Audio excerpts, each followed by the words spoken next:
नमस्कार दर्शक बंधु शुभ सकाळ। आज ହେଉଛି एप्रिल मास 13 तारिख सोमवार। चलतु नजर पकेबा आज दिन राज्य और देश विदेशर 20टी गुरुत्वपूर्ण खबर पर। ता पूर्व जदि आपण चैनल नुआ कर अछंती तेबे वीडियोटी को गोटे लाइक और शेयर करने सह चैनल को सब्सक्राइब करी आपण केउ जिल्लार वीडियोटी देखुचंती ताहा जणांतु, जहाँफल प्रत्येक दिन नुआ वीडियो अपडेट सब बेले पाई पारबे। आज प्रथम खबर, जुलाई 3 रु आरंभ हेब अमरनाथ यात्रा। चलित वर्ष अमरनाथ यात्रा जुलाई 3 रु आरंभ हेब। जम्मू एवं काश्मीर लेफ्टिनेंट गवर्नर मनोज सिन्हा रविवार घोषणा करिसेंति जे अमरनाथ यात्रा जुलाई 3 रे आरंभ हेब। से कहिसेंति जे एही यात्रा जुलाई 3 रे आरंभ एवं 57 दिन पर अगस्त 28 रे शेष हेब। मनोज सिन्हा अध्यक्षतार अनुष्ठित श्री अमरनाथ जी मंदिर बोर्ड बैठक में तीर्थयात्रार तारीख स्थिर करा जायछि। परवर्ती खबर, 21 ओडिशा आसुचंती राष्ट्रपति द्रौपदी मुर्मू। राउरकेला 4टी प्रकल्पर करिवे लोकार्पण। पुणी ओडिशा आसुचंती राष्ट्रपति द्रौपदी मुर्मू आसंता 21 तारिख रे ओडिशा गस्तरे आसी राउरकेला 4टी प्रकल्पर करिवे लोकार्पण करिवे महामहिम। द्रौपदी मुर्मू राष्ट्रपति हेबा परे यह तांकर प्रथम राउरकेला गस्त। महामहिम राष्ट्रपति को भव्य स्वागत करबा पई जोरदार प्रस्तुत करा जाउची। परवर्ती खबर, उच्च शिक्षा विभाग निर्देश, सबु कॉलेज रे आईसीसी गठन बाध्यतामूलक। राज्यर समस्त सरकारी बेसरकारी अनुदान प्राप्त कॉलेज रे आभ्यंतरीण अभियोग कमिटी आईसीसी गठन को गुरुत्व। एने उच्च शिक्षा विभाग पक्षर समस्त सरकारी बेसरकारी अनुदान प्राप्त प्रोफेशनल कॉलेज अध्यक्ष को चिठी करा जायछि।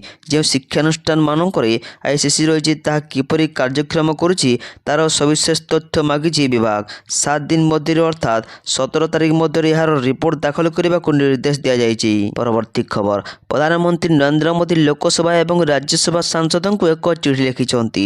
प्रधानमंत्री मोदी समस्त दलर फ्लोर नेता माननकु चिठी लिखि नारी शक्ति बंधन आईन को समर्थन करने को अनुरोध करिछंती। प्रधानमंत्री मोदी चिठी लिखिछंती, देशर संसदर एप्रिल 16 तारिख रु नारी शक्ति बंधन आईन पर एक ऐतिहासिक आलोचना हेबाकु जाउछि। परवर्ती खबर, देशर द्वितीय वंदे भारत स्लीपर ट्रेन घोषणा। भारतीय रेलवे दूरगामी यात्री को एक बड़ उपहार देइछि। देशर द्वितीय वंदे भारत स्लीपर ट्रेन आनुष्ठानिक भाव में घोषणा करा जाइछि। द्वितीय वंदे भारत दिल्ली पाटना किंबा दिल्ली हावड़ा रोड रे चलिबो बोली कल्पना करा जाउथिला। रेल मंत्री अश्विनी वैष्णव निश्चित करिसेंति जे देशर द्वितीय वंदे भारत स्लीपर ट्रेन बेंगलुरु केएसआरसीटी एवं मुंबई सीएसएमटी मध्य चलिबो। परवर्ती खबर, अमेरिका दाबी को प्रत्याख्यान कला ईरान, फेरीगले जेडी भान्स। इस्लामाबाद रे ईरान अमेरिका शांति आलोचना विफल। कौन निष्कर्ष न बाहर अमेरिका फेरीगले जेडी भान्स। कौन बुझामणा करने को ईरान प्रस्तुत नुहे कहले जेडी भान्स। अन्यपटे ईरान मिलित सामरिक कमांडर जड़े मुखपात्र अमेरिकार दाबी को प्रत्याख्यान करिसेंति जे 2टी नौसेना विध्वंसक हरमुज प्रणाली दे जाइछि। परवर्ती खबर, राज्य में असंभाल ताती, उपकूलिया 11 जिला को येलो वार्निंग। काल बैशाखीर प्रकोप कमिला पर एवं राज्य में अनुभूत है असंभाल ताती। आसंता मंगलवार जाए राज्य में ग्रीष्म लहरी लगिपे। उत्तर ओडिशा उपकूल ओडिशा रे विभिन्न स्थान में प्रबल खरा और ताती अनुभूत हेबो एभली आकलन करिछि पाणीपाग विभाग। सोमवार ठारू दिन तापमात्रा 4 रु 6 डिग्री बढ़िबो बोली आकलन रे कहा जायछि। रविवार बालेश्वर, भद्रक, जाजपुर, केन्द्रापड़ा, कटक, जगतसिंहपुर, पुरी, खोर्धा, नयागढ़, गंजाम और गजपति भीषण गरम और गुड़गुड़ी अनुभूत हो पारे। 13 तारिख मध्य उपकूल ओडिशार अधिकांश स्थान में प्रबल गरम हेबो। संबलपुर, बलांगीर, बरगढ़ रे ग्रीष्म लहरी रही पारे। 14 तारिख उपकूल ओडिशा समेत दक्षिण ओडिशार किछि स्थान में भीषण गरम और गुलिगुली हो पारे। परवर्ती खबर, 14 घंटा चलिला अमेरिका ईरान मध्य आलोचना। आज रविवार पाकिस्तान राजधानी इस्लामाबाद रे अमेरिका एवं ईरान मध्य युद्ध विरोधी आलोचनार द्वितीय दिन। प्रथम पर्याय आलोचना शनिवार दिन प्राय 14 घंटा धरी चली। पाकिस्तान बैठक आयोजन करथिला। बैठकर मुख्य लक्ष्य मध्यप्राच्यर युद्ध विरोधी को मजबूत करने, हरमुज प्रणाली निरापद एवं मुक्त नौचालन बजाज रखा एवं लेबान रे युद्ध समाप्त करने। हेले 14 घंटार आलोचना बाहर कौन निष्कर्ष। परवर्ती खबर, राज्य में एक शक्तिशाली अर्थनैतिक कॉरिडोर भाव विकसित हेब केन्दुझर बड़बिल जोड़ा। କେନ୍ଦୁଝର ଜିଲ୍ଲାର ଆନନ୍ଦପୁର ଏକ ମୁଖ୍ୟ ନଗର। ଏହା ପ୍ରାଚୀନ କାଳରୁ ଏକ ପ୍ରସିଦ୍ଧ ନଗରୀ ଭାବେ ଖ୍ୟାତି ଲାଭ କରିଛି। ଓଡ଼ିଶାର ଧର୍ମ ପରମ୍ପରାରେ ଆନନ୍ଦପୁର ସ୍ୱତନ୍ତ୍ରତା ରହିଛି ବୋଲି ଆନନ୍ଦପୁର ମହୋତ୍ସବର ଉଦ୍ଯାପନୀ ଅବସରରେ ଆଜି ମୁଖ୍ୟମନ୍ତ୍ରୀ ମୋହନ ମାଝୀ ଯୋଗ ଦେଇ କହିଛନ୍ତି। ସେ ଆନନ୍ଦପୁର ଅଞ୍ଚଳ ସମୃଦ୍ଧ କଳା ସଂସ୍କୃତି ଓ ଐତିହ୍ୟକୁ ଉଚ୍ଚ ପ୍ରଶଂସା କରିଥିଲେ। ପରବର୍ତ୍ତୀ ଖବର, ଏଲ୍ପିଜିକୁ ନେଇ ସରକାରଙ୍କ ବଡ଼ ଘୋଷଣା। ଏଣିକି ତେଲ ଗ୍ୟାସ୍ ସପ୍ଲାଇରେ ପଶ୍ଚିମ ଏସିଆରେ ଉତ୍ତେଜନା ମଧ୍ୟରେ ଭାରତ ସରକାର ସମ୍ପୂର୍ଣ୍ଣ ସଜାଗ ଅଛନ୍ତି ଏବଂ ସାଧାରଣ ଜନତାଙ୍କୁ ଆଶ୍ୱସ୍ତି ପ୍ରଦାନ କରିବା ପାଇଁ ଅନେକ ପଦକ୍ଷେପ ନେଉଛନ୍ତି। ସରକାର ସ୍ପଷ୍ଟ ଭାବରେ କହିଛନ୍ତି ଯେ ଦେଶ ଭିତରେ ପେଟ୍ରୋଲ, ଡିଜେଲ କିମ୍ବା ଏଲ୍ପିଜିର କୌଣସି ଅଭାବ ନାହିଁ, ତେଣୁ ଭୟଭୀତ ହେବାର କୌଣସି ଆବଶ୍ୟକତା ନାହିଁ। ପରବର୍ତ୍ତୀ ଖବର, ହରମୁଜକୁ ବନ୍ଦ କରିବ ଆମେରିକା। ଟ୍ରମ୍ପଙ୍କ ଘୋଷଣା ପରେ ବିଶ୍ୱରେ ହଲଚଲ। ଆମେରିକା ରାଷ୍ଟ୍ରପତି ଡୋନାଲ୍ଡ ଟ୍ରମ୍ପ ଏକ ବଡ଼ ଘୋଷଣା କରିଛନ୍ତି। ବଢ଼ିପାରେ ତେଳ ସଂକଟ। ବିଶେଷ କରି ଟ୍ରମ୍ପ କହିଛନ୍ତି ଯେ ଆମେରିକା ନୌସେନା ହରମୁଜ ପ୍ରଣାଳୀରେ ଜାହାଜର ପ୍ରବେଶ ଏବଂ ପ୍ରସ୍ଥାନକୁ ଅବରୋଧ କରିବ ଏବଂ ଏଥିପାଇଁ ତୁରନ୍ତ ଅବରୋଧ ଆରମ୍ଭ କରିବ। ଉଲ୍ଲେଖନୀୟ ଯେ ପାକିସ୍ତାନରେ ଅନୁଷ୍ଠିତ ଆମେରିକା ଇରାନ ଶାନ୍ତି ଆଲୋଚନାର ଅନିଶ୍ଚିତ ଫଳାଫଳ ପରେ ଟ୍ରମ୍ପ ଏହି ଘୋଷଣା କରିଛନ୍ତି। ପରବର୍ତ୍ତୀ ଖବର, ଲୋକପ୍ରିୟ ଗାୟିକା ଆଶା ଭୋସଲେଙ୍କ ପରଲୋକ। 92 ବର୍ଷ ବୟସରେ ଆଖି ବୁଜିଲେ ଆଶା ଭୋସଲେ। ଗତକାଲି ଏପ୍ରିଲ 11 ତାରିଖ ଶନିବାର ମୁମ୍ବାଇର ବ୍ରିଜ୍ କ୍ୟାଣ୍ଡି ହସ୍ପିଟାଲରେ ଭର୍ତ୍ତି କରାଯାଇଥିଲା। ସଙ୍ଗୀତ ଜଗତରେ 70 ବର୍ଷରୁ ଅଧିକ ସମୟର ଅଭିଜ୍ଞତା ରହିଛି। ସେ ବିଭିନ୍ନ ଭାଷା ଏବଂ ଧାରାରେ ଅସଂଖ୍ୟ ଗୀତ ଗାଇଛନ୍ତି।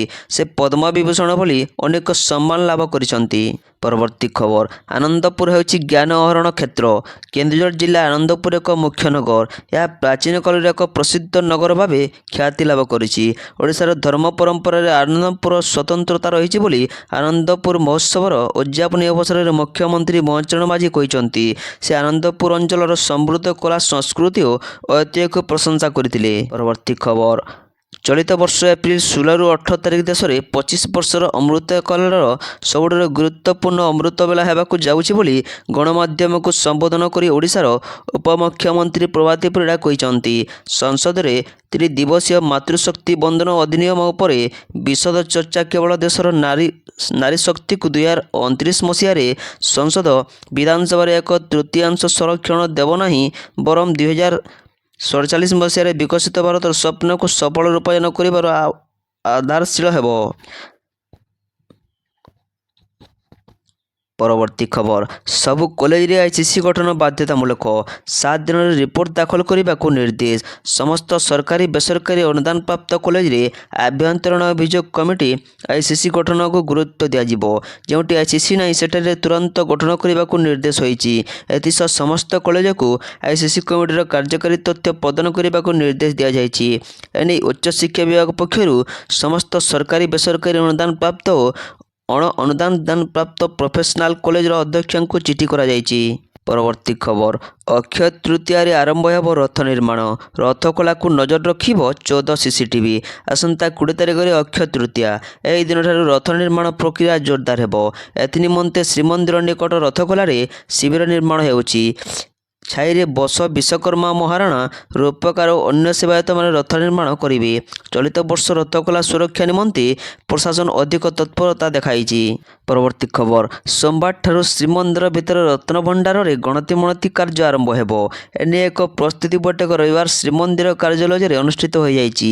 ଶ୍ରୀମନ୍ଦିର ମୁଖ୍ୟ ପ୍ରଶାସନ ଅରବିନ୍ଦ ପାଢ଼ୀଙ୍କ ଅଧ୍ୟକ୍ଷତାରେ ଅନୁଷ୍ଠିତ ଏହି ବୈଠକରେ ପୁରୀ ଜିଲ୍ଲାପାଳଙ୍କ ସମେତ ରତ୍ନଭଣ୍ଡାର ଗଣତି ଟିମ୍ର ସଦସ୍ୟମାନେ ଉପସ୍ଥିତ ଥିଲେ। ପରବର୍ତ୍ତୀ ଖବର, ମିଳିଲା 5 କେଜି ଗ୍ୟାସ୍। ରାଜଧାନୀର ବିଭିନ୍ନ ପେଟ୍ରୋଲ ପମ୍ପରେ ମିଳିଲା 5 କେଜି ଗ୍ୟାସ୍। ଗତ ବୁଧବାର ଖାଦ୍ୟ ଯୋଗାଣ ଓ ଖାଉଟି କଲ୍ୟାଣ ମନ୍ତ୍ରୀ କୃଷ୍ଣଚନ୍ଦ୍ର ପାତ୍ର କହିଥିବା ଘୋଷଣା ମୁତାବକ ଯେ କୌଣସି ଲୋକ ନିଜର ପରିଚୟପତ୍ର ଦେଖାଇ 1573 ଟଙ୍କା ଦେଇ ଏହି ସିଲିଣ୍ଡର ନେଇପାରିବେ। ବର୍ତ୍ତମାନ ଇଣ୍ଡିଆନ୍ ଅଏଲର ସମସ୍ତ ପେଟ୍ରୋଲ ପମ୍ପରେ ଏହା ଉପଲବ୍ଧ ଅଛି। ପରବର୍ତ୍ତୀ ଖବର, ବିଶ୍ୱକର୍ମା ପୁରସ୍କାର। ଓଡ଼ିଶାର 17 ପ୍ରକଳ୍ପ ପୁରସ୍କୃତ। ବିଶ୍ୱକର୍ମା ପୁରସ୍କାର ବିତରଣ ଉତ୍ସବରେ ଓଡ଼ିଶାକୁ ମିଳିଛି ସର୍ବାଧିକ ବିଶ୍ୱକର୍ମା ପୁରସ୍କାର। ଓଡ଼ିଶାର 17ଟି ପ୍ରକଳ୍ପ ପୁରସ୍କୃତ ହୋଇଛି।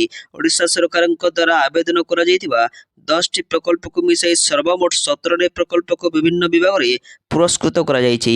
ପୂର୍ତ୍ତ ବିଭାଗର 3, ଜଳସମ୍ପଦ ବିଭାଗର 5 ଓ କ୍ରୀଡ଼ା ବିଭାଗର 2 ପ୍ରକଳ୍ପ ପୁରସ୍କୃତ ହୋଇଛି। ପରବର୍ତ୍ତୀ ଖବର ଅଦିନିଆ ରଥଯାତ୍ରା ରୋକିବାକୁ ପ୍ରଧାନମନ୍ତ୍ରୀଙ୍କୁ ଚିଠି ଲେଖିଲେ ଗଜପତି ମହାରାଜ। ବିଶ୍ୱର ବିଭିନ୍ନ ସ୍ଥାନରେ ଅଦିନିଆ ରଥଯାତ୍ରା ରୋକିବାକୁ ପ୍ରଧାନମନ୍ତ୍ରୀ ନରେନ୍ଦ୍ର ମୋଦିଙ୍କ ହସ୍ତକ୍ଷେପ ଲୋଡ଼ିଛନ୍ତି ଗଜପତି ମହାରାଜ ଦିବ୍ୟ ସିଂ ଦେବ। ଆସନ୍ତା ଡିସେମ୍ବର ସୁଦ୍ଧା ଇସ୍କନ ପକ୍ଷରୁ ବିଶ୍ୱର ବିଭିନ୍ନ ସ୍ଥାନରେ 80ଟି ଅଦିନିଆ ରଥଯାତ୍ରା ଅନୁଷ୍ଠିତ ହେବାକୁ ଯାଉଥିବା ପରିପ୍ରେକ୍ଷୀରେ ଗଜପତି ଏନେଇ ପ୍ରଧାନମନ୍ତ୍ରୀଙ୍କୁ ଚିଠି ଲେଖି ବିହିତ ପଦକ୍ଷେପ ପାଇଁ ଅବଗତ କରାଇଛନ୍ତି। ପରବର୍ତ୍ତୀ ଖବର NCSTକୁ ଚିଠି ଲେଖିଲେ ସସ୍ମିତ ପାତ୍ର, ତଦନ୍ତ ପାଇଁ କଲେ ଅନୁରୋଧ। ସିଜିମାଲି ହିଂସାରେ ପୋଲିସର କାର୍ଯ୍ୟାନୁଷ୍ଠାନ ବିରୋଧରେ ତଦନ୍ତ ଦାବି କଲେ ସାଂସଦ ସସ୍ମିତ ପାତ୍ର। ରାୟଗଡ଼ା ଜିଲ୍ଲାର ସିଜିମାଲ ଅଞ୍ଚଳରେ ହୋଇଥିବା ପୋଲିସ ଜନତା ସଂଘର୍ଷକୁ ନେଇ ବିଜେଡି ସାଂସଦ ସସ୍ମିତ ପାତ୍ର ଗୁରୁତର ଅଭିଯୋଗ ଆଣିଛନ୍ତି। ଏହାସହ ଜାତୀୟ ଅନୁସୂଚିତ ଜାତି ଜନଜାତି କମିଶନ NCSTକୁ ଚିଠି ଲେଖି ଏହାର ତୁରନ୍ତ ତଦନ୍ତ କରିବାକୁ ଅନୁରୋଧ କରିଛନ୍ତି।